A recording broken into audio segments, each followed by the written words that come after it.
Have you ever noticed this? You talk to someone, maybe a friend, maybe family, maybe someone you actually care about. And after the conversation ends, you don't feel connected. You feel tired. Not physically, emotionally. Like your energy just leaked out somewhere. Like even normal talking took too much from you. And you start wondering quietly, why do I feel so drained after talking to people, even the ones I love? If that sounds familiar, this video is for you. Why you feel drained after talking to people, even the ones you love. Part 1. This isn't introversion, the big myth. Most people assume one thing. Oh, I'm just an introvert. I don't like people. I hate socializing. But that's not always true. Because here's the strange part. You don't hate people. You don't dislike connection. You don't want to be alone forever. You just feel exhausted after interacting. That exhaustion isn't about personality. It's about emotional load. Part 2. Your brain is doing more work than you realize. When you talk to people, your brain isn't just listening. It's doing all of this at the same time. Monitoring your tone, choosing the right words, reading their reactions, adjusting your responses, hiding how tired you are, trying not to be awkward, trying not to disappoint, trying not to say the wrong thing. That's a lot.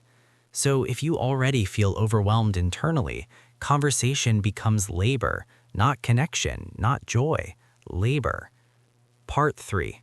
Why it's worse with people you care about. Here's something most people never talk about. Talking to people you love can be more draining than strangers. Why?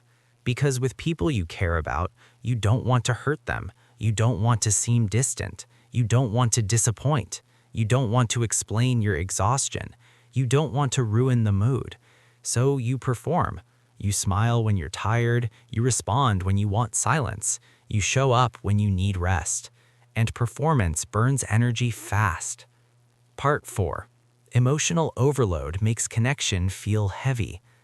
When life is overwhelming, your nervous system shifts priorities.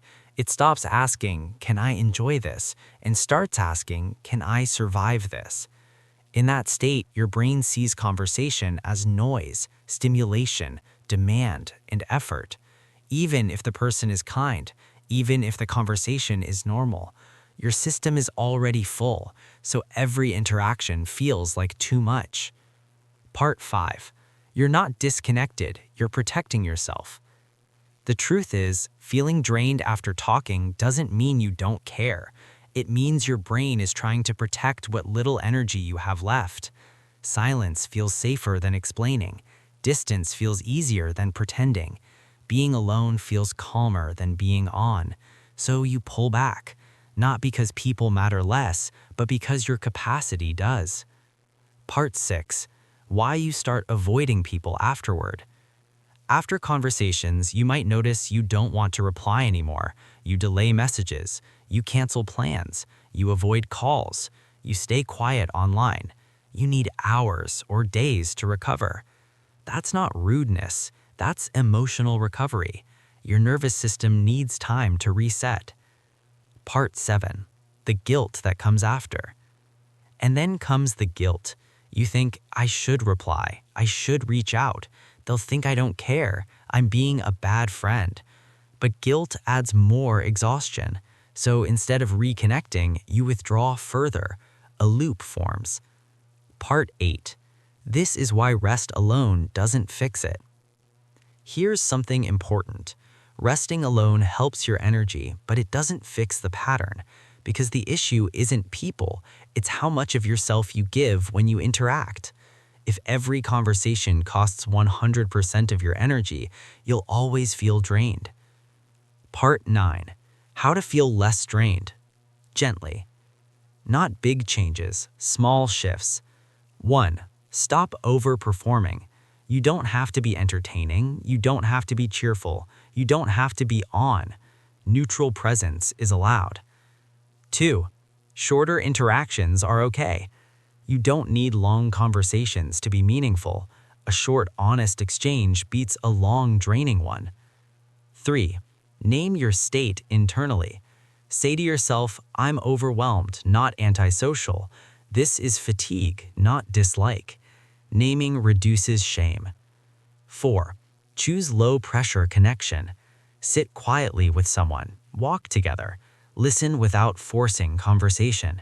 Connection doesn't have to be loud. Part 10. The real message you need to hear. If you feel drained after talking to people, you're not broken, you're not cold, you're not antisocial, you're not failing at relationships. You're tired, and tired people need gentleness, not pressure. Your need for space is not rejection, it's regulation. Final message. You're allowed to need quiet. You're allowed to protect your energy. You're allowed to step back without explaining everything. And when your system feels safe again, connection will feel lighter too. Take care of yourself. You're doing better than you think. If this video made you feel understood even a little bit, please like it. It really helps this channel grow. And if you're new here, consider subscribing. I make simple human psychology videos to help you understand your mind and feel less alone. Take care of yourself. I'll see you in the next one.